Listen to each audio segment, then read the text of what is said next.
instante empezamos a reflexionar cada uno de nosotros, los seres humanos, podemos ser tan ricos, tan pobres como deseemos, tan exitosos o tan perdedores como deseemos.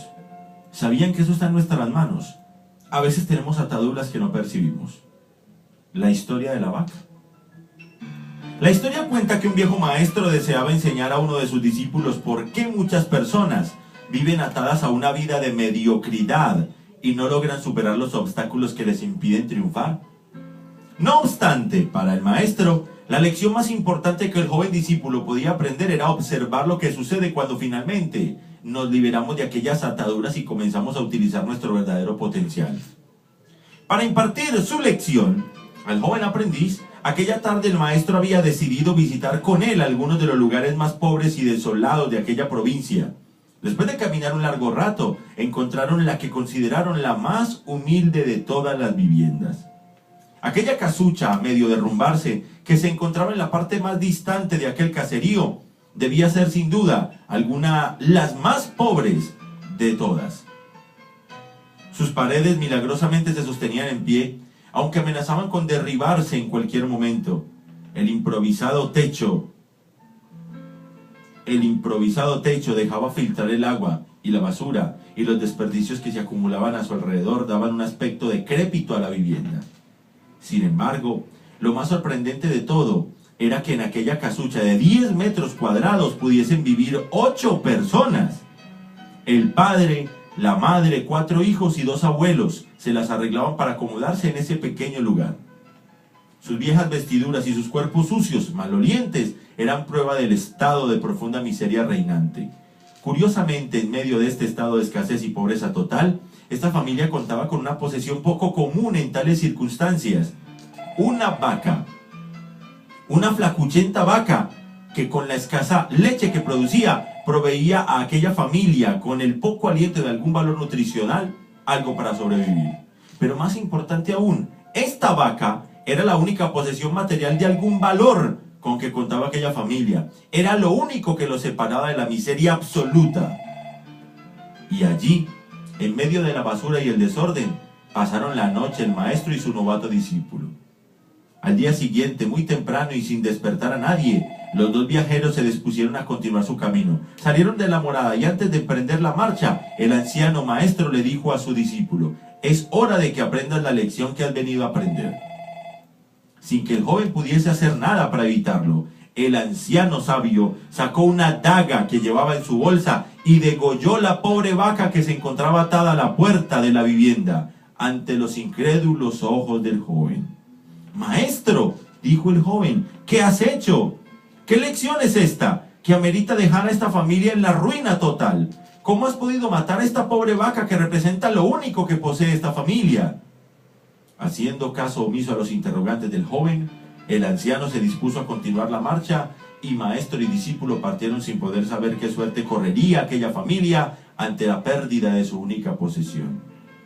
Durante los siguientes días, una y otra vez, el joven era confrontado por la nefasta idea de que sin la vaca aquella familia seguramente moriría de hambre.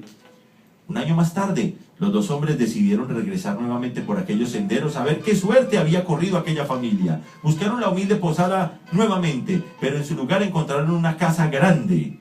Era obvio que la muerte de la vaca había sido un golpe demasiado fuerte para aquella familia, quienes seguramente habían tenido que abandonar aquel lugar, y ahora una nueva familia con mayores posesiones se había adueñado de aquel lugar y había construido una mejor vivienda. ¿A dónde habrían ido a parar aquel hombre y sus hijos?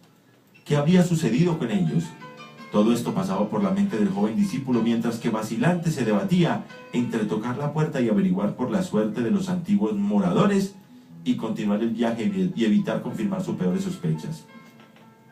¿Cuál sería su sorpresa cuando del interior de aquella casa salió el hombre que un año atrás le diera morada en su vivienda? ¿Cómo es posible?, preguntó el joven. Hace un año, en nuestro breve paso por aquí, fuimos testigos de la profunda pobreza en que ustedes se encontraban. ¿Qué ocurrió durante este año para que todo esto cambiara? Ignorante del hecho de que el discípulo y maestro habían sido los causantes de la muerte de su vaca, el hombre relató cómo coincidencialmente el mismo día de su partida, Algún maleante envidioso de su vaca había degollado salvajemente el animal. El hombre continuó relatándole a los viajeros cómo su primera reacción ante la muerte de la vaca había sido de desesperación y angustia. Por mucho tiempo, la vaca había sido su único sustento. El poseer esta vaca le había ganado el respeto de sus menos afortunados vecinos, quienes envidiaban no contar con tan preciado bien. Sin embargo, el hombre continuó. Poco después de aquel trágico día, decidimos que a menos que hiciéramos algo, muy probablemente nuestra supervivencia estaría en peligro. Así que decidimos limpiar algo del terreno de la parte de atrás de la casucha. Conseguimos algunas semillas y decidimos sembrar vegetales y legumbres con los que pudiésemos alimentarnos. Después de algún tiempo comenzamos a vender algunos vegetales. Y salimos adelante, y vendimos, y triunfamos. El maestro, quien había permanecido en silencio prestando atención al fascinante relato del hombre, llamó al lado al joven y le dijo en voz baja: ¿tú crees que si esta familia aún tuviese su vaca, estaría donde ahora se encuentra? Seguramente no, respondió el joven. En otras palabras, la vaca para ellos era una bendición. Les había dado la sensación de poseer algo de valor y no estar en la miseria total, cuando en realidad estaban viviendo en medio de la miseria. Todo por la vaca. Porque muchas personas no son conscientes de las vacas que tienen. Otras son conscientes de ellas, pero igual las siguen cuidando y alimentando. ¿Por qué? Por una sencilla razón. Porque las vacas nos dan confort. Nos dan una excusa. Nos dan una excusa. El conformismo nos lleva al error. El gran peligro de la mediocridad es que es aguantable, es vivible. La absoluta miseria, el fracaso total, el fondo te obliga a tomar cualquier tipo de acción. Y cuando estás en dicha situación, cualquier acción es mejor que no actuar, incluso matando tu propia vaca.